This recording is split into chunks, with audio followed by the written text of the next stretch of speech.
Voici donc le dernier make-up de cette fin d'année. Je vous accompagne avec ce make-up simple et rapide. Cette coiffure qu'on verra un petit peu plus tard. J'ai fait toute ma routine soin et on va démarrer maintenant. Bon, évidemment, comme d'habitude, je m'attache les cheveux et je vais appliquer le primer de Laura Mercier que j'aime beaucoup parce qu'il est hydratant.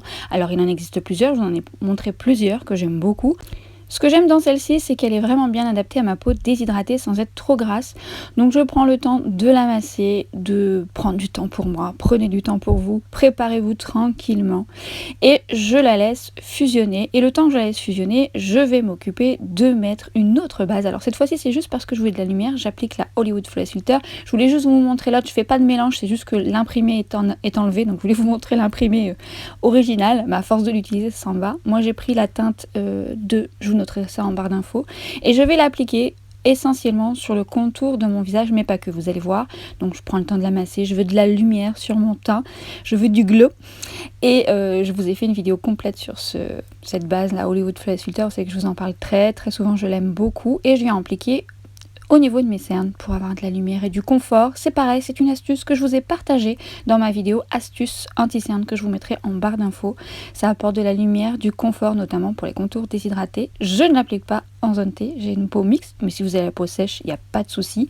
Alors j'hésitais justement entre un fond de teint qui rajoute du glow et un fond de teint mat pour plus de tenue. J'hésitais beaucoup parce que j'aime ces deux fonds de teint. Je vous en ai parlé il y a un petit moment déjà. Alors, je suis finalement partie sur le glow, mais je voulais vous montrer le Vanish de chez Hourglass qui est bien adapté aux peaux mixtes et grasses, et celui-ci sera bien adapté pour les peaux normales. Regardez ce glow de la Hollywood Flawless Filter, quelle beauté! Et donc celui-ci sera bien adapté pour peau déshydratée, pour peau sèche, pour peau normale. Donc je humidifie mon pinceau pour éviter qu'il n'absorbe trop de texture, et je viens donc ensuite travailler par tapotement. Alors je vous ai déjà parlé de ce pinceau que j'aime énormément parce que il fait vite le job. Donc je tapote dans un premier temps et ensuite je viens étirer la matière, ce qui apporte un petit peu plus de couvrance, et je l'aime vraiment beaucoup pour ça. Alors ce fond de teint, je vous l'ai présenté il y a un petit moment, mais il existe en deux versions et je vous montrerai juste après la deuxième version qui sera peut-être plus adaptée pour peau mixte à grasse. Et ce que j'aime, c'est qu'il a un joli glow, alors accentué avec la Hollywood Flawless Filter, donc le glow sera un petit peu plus, mais c'était le résultat que je souhaitais. Et j'aime terminer ensuite par tapotement avec mes mains, mes doigts, ça apporte de la chaleur et ça fusionne mieux le fond de teint sur ma peau, ce qui permet d'avoir plus de naturel. Si vous avez l'occasion de le faire, vous verrez la différence. Et justement, celui de Laura Mercier existe également plus longue tenue, donc vous avez la version lumière, la version plus glow et la version ultra haute tenue pour les peaux mixtes à grasse si jamais vous êtes plus dans ce cas-là. Je vais appliquer le concealer de chez Jouer. Alors ça, c'est un concealer que j'aime beaucoup, mais attention, il faut en mettre la juste dose et il faut le laisser un petit peu poser. Il gagnera en couvrance et il gagnera en tenue. Alors je m'occupe de mes sourcils avec mon duo gagnant à chaque fois, il ne change pas. Donc j'ai passé cette étape, mais une vidéo sourcils a été dédiée si vous jamais voulez des conseils et des astuces. Je vous mets également la vidéo en barre d'infos et je travaille ensuite mon anti-cerne qui a eu le temps de poser. Je reprends mon pinceau pour venir harmoniser le tout pour pas qu'il y ait de démarcation. Et ensuite, je m'occupe de mes yeux. Et alors, je sors ce fard à paupières de Bobbi Brown, qui n'est pas nouveau du tout. Mais alors, si vous ne le connaissez pas, je vous invite à le tester. C'est une petite beauté. Vous avez vu ma vidéo sur l'Interstellar version liquide.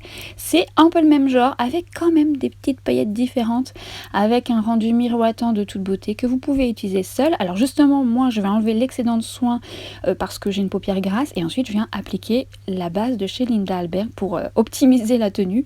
Et je viens appliquer au doigt ce magnifique fard de Bobbi Brown que vous devez connaître si vous ne connaissez pas, parce que il est très beau seul, un fard qui se suffit à lui-même, mais un fard qui peut être utilisé dans toutes les versions, un peu dans le même principe que ma vidéo Interstellar, par-dessus un fard mat, au coin interne, en touche lumière.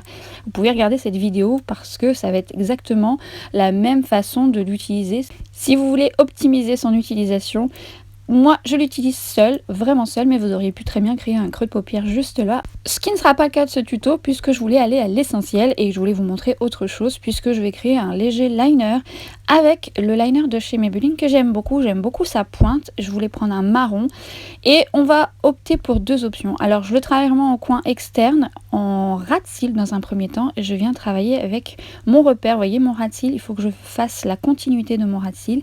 Je vous mettrai une vidéo en barre d'infos où je vous avais expliqué cette technique dans une autre vidéo, mais je vous reparlerai de la façon de travailler le liner. Il en existe de tas de façons, notamment quand on a une paupière tombante. Laissez-moi juste le temps de la préparer et on en reparle. Alors ce liner est bien parce que vous pouvez le moduler, il devient un peu plus foncé justement, et la pointe est très agréable. Vous voyez, vous pouvez également déjà commencer par votre paire, ensuite juste faire la pointe et vous arrêtez là.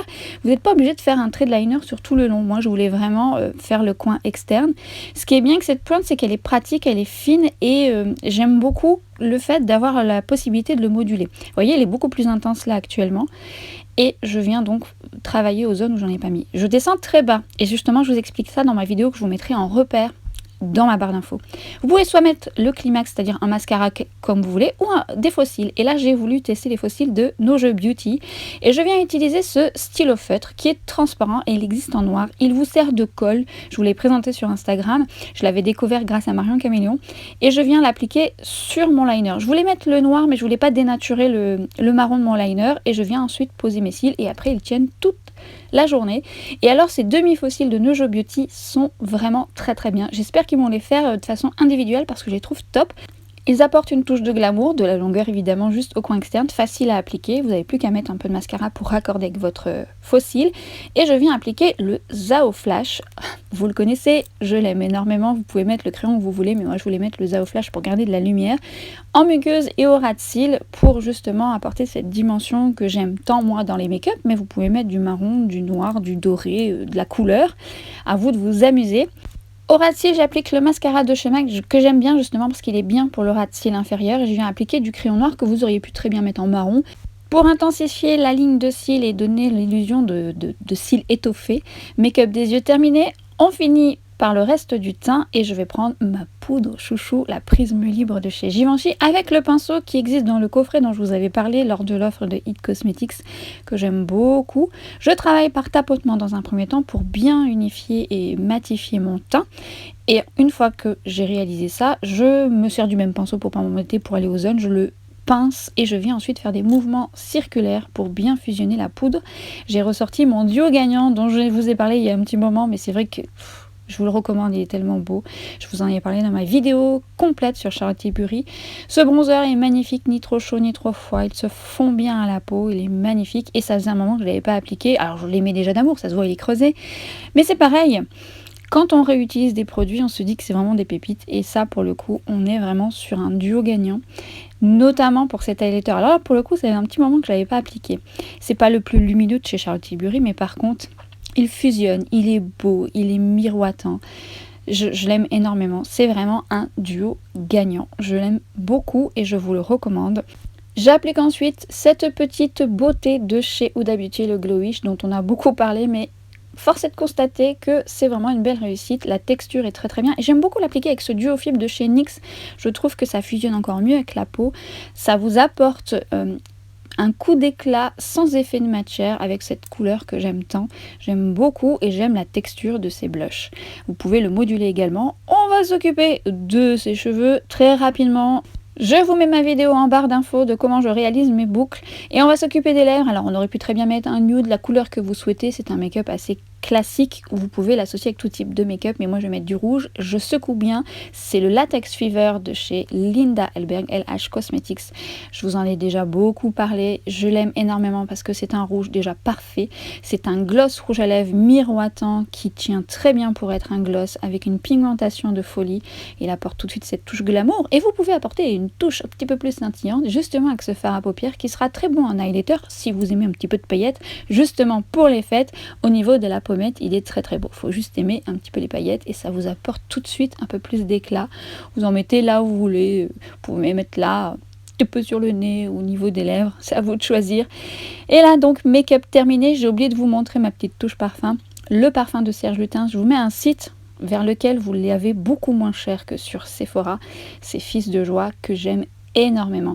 Et je vous laisse ici sur ce make-up de cette fin d'année 2021. Nous, on se retrouve en 2022 et je vous remercie de m'avoir accompagné pour toute cette année 2021. À l'année prochaine. Ciao!